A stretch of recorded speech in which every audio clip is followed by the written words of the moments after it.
Welcome to Ridevibes, where we explore the world's most captivating automotive marvels.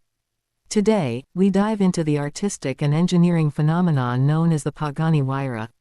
Born from the vision of Horacio Pagani, the Huayra is not just a hypercar, it's a moving sculpture that blends art, technology, and performance into one breathtaking package. With its name inspired by the Andean wind god, Huayra Tata, this machine is as much about grace as it is about raw power.